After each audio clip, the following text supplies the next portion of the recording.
And well, thank you for those prayers, Marilyn. We are continuing in our study of Isaiah chapter 40. So I'm going to read to us from Isaiah 40 and verses 9 to 11. You who bring good news to Zion, go up on a high mountain. You who bring good news to Jerusalem, lift up your voice with a shout. Lift it up. Do not be afraid. Say to the towns of Judah, here is your God. See, the sovereign Lord comes with power, and he rules with a mighty arm. See, his reward is with him, and his recompense accompanies him. He tends his flock like a shepherd. He gathers the lambs in his arms and carries them close to his heart. He gently leads those that have young. I don't know if you've ever seen one of those pictures that is made up of lots of little individual pictures. The one I saw was a picture of former US President Barack Obama, and it was a picture of his head and his shoulders, and it was quite a large collage of other pictures. And so as I saw this picture of Barack Obama, I was intrigued by it. And as I went closer to it, I could see that it was made up of thousands of smaller pictures of him. It was one big picture, but it was also loads of little pictures. And when I read these verses from Isaiah 40, I'm reminded of that picture that I saw. You see, these verses are a wonderful text that talks about what is happening in that time then, as Isaiah is speaking of what is to come soon. But it also speaks of what is to come later. It pictures more than just the present. And the good news that Isaiah is sharing in the then is that God's people, the people of Israel, are returning from exile. They are coming back to Jerusalem. They are being restored and redeemed, and everybody needs to hear. And it's a wonderful image. But we don't have to look too closely to see that there are other pictures that Isaiah is describing. For in the New Testament, the good news is Jesus. That in Jesus we can come back to God. That he has restored us and redeemed us. That we are no longer exiled because of our sin. So we can see that there is one picture, but there is also others.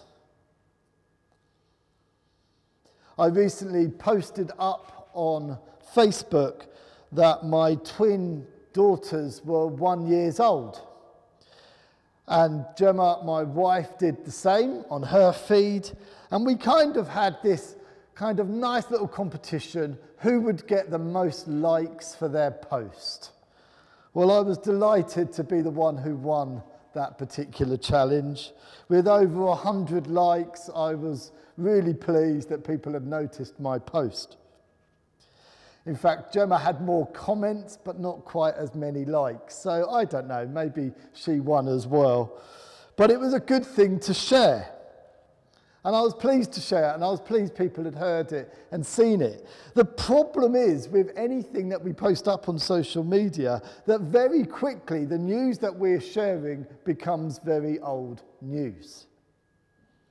Very quickly, in fact, within seconds, the news feed is filled up with loads of other news.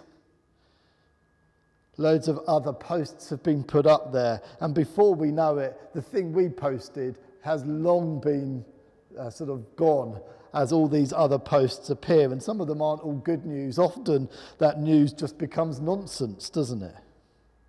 Just occasionally something may be posted up that goes viral. I don't know if that's the best word to use in the times we're at, but just occasionally, isn't it? Something comes where it seems to just spread. And you see, Isaiah can't let this good news of the people returning from exile go unnoticed.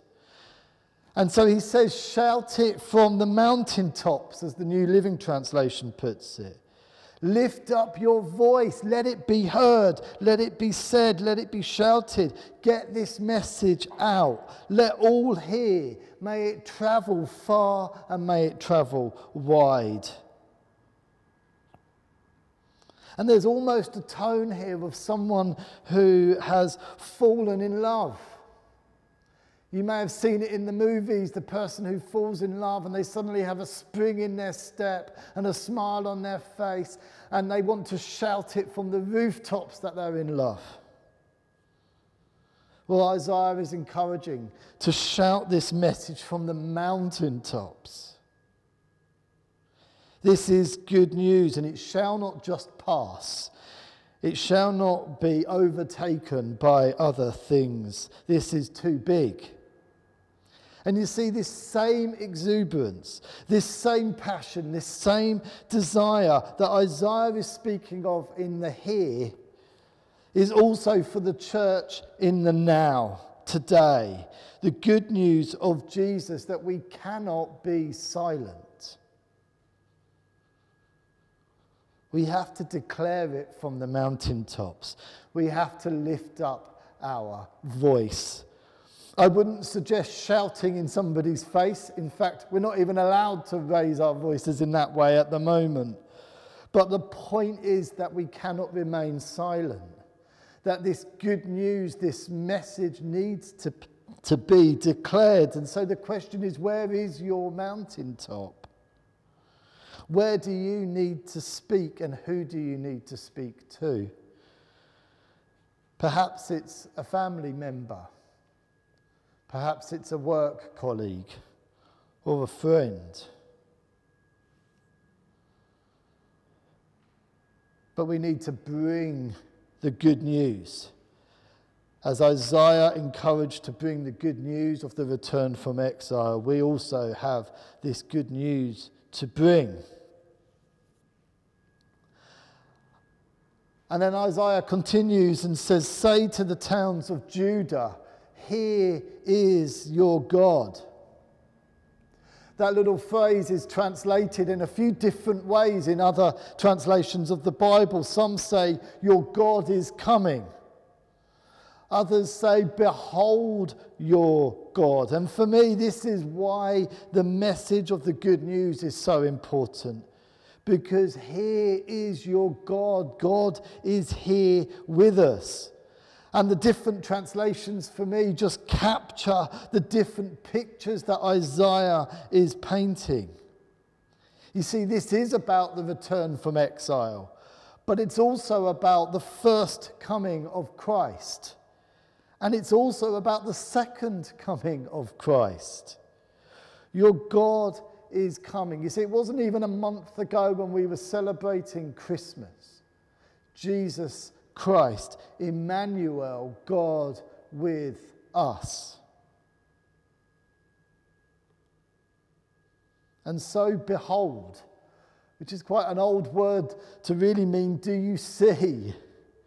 Do you see what God is doing? Do you see that he is here with us? Will we hear this message and take hold of it? Here is your God. Your God is coming. Behold your God. And then Isaiah begins to capture a picture of what God is like. He says in verse 10, the sovereign Lord comes with power. You see, the Lord is powerful. He is mighty. He is strong. And often Isaiah would reference the arm as a symbol, as a picture of God's strength. I'm reminded of the emoji of the arm, which is kind of a strong arm. You see, the sovereign Lord in his strength and in his power, he is able to change even the most hardened of hearts. There may be people who we know who we think they just seem so far away from God. You see, the sovereign Lord is powerful to draw them near.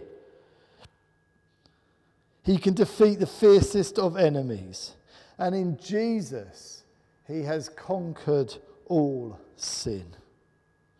Nothing can stand against. It shows us that God is all sufficient and can overcome all opposition.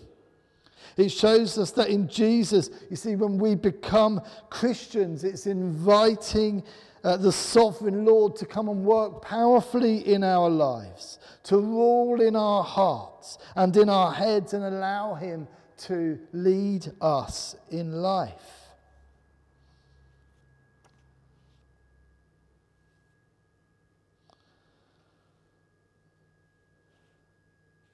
And then Isaiah gives us another picture.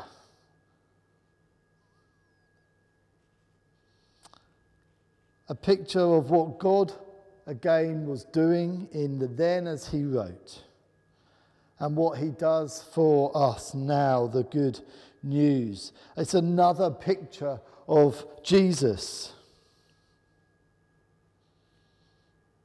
He tends his flock like a shepherd. You know, the Bible has lots of imagery of shepherds and uses shepherds as a good way of picturing who God is and what God is like. In fact, Jesus is described as the good shepherd who cares for his flock. And you see this imagery of a shepherd, it speaks of strength and it speaks of gentleness. He's the shepherd who tends to his flock, who gathers them in his arms and carries them close to his heart. He cares and is compassionate. And perhaps for some of you listening today, you need to hear this and know today that God is holding you in his arms. That God is near and holding you close to himself. And I was particularly struck by the line, he carries us close to his heart, because surely that is what we would all want, to feel that closeness of God's embrace upon us. I want to be so close to God that I can hear his heartbeat, and that the love that I have reflects the love that he has for me. That my heart begins to be in sync with God's own heart as he holds me close. And that all my days I would follow his lead. And so this picture that Isaiah has given us, the picture for then, the picture that we see outworked in the New Testament in Jesus, and for the church today, this collage, this one picture which is many. So will you lift up your voice with the good news of Jesus? Will you acknowledge that God is here with power and might?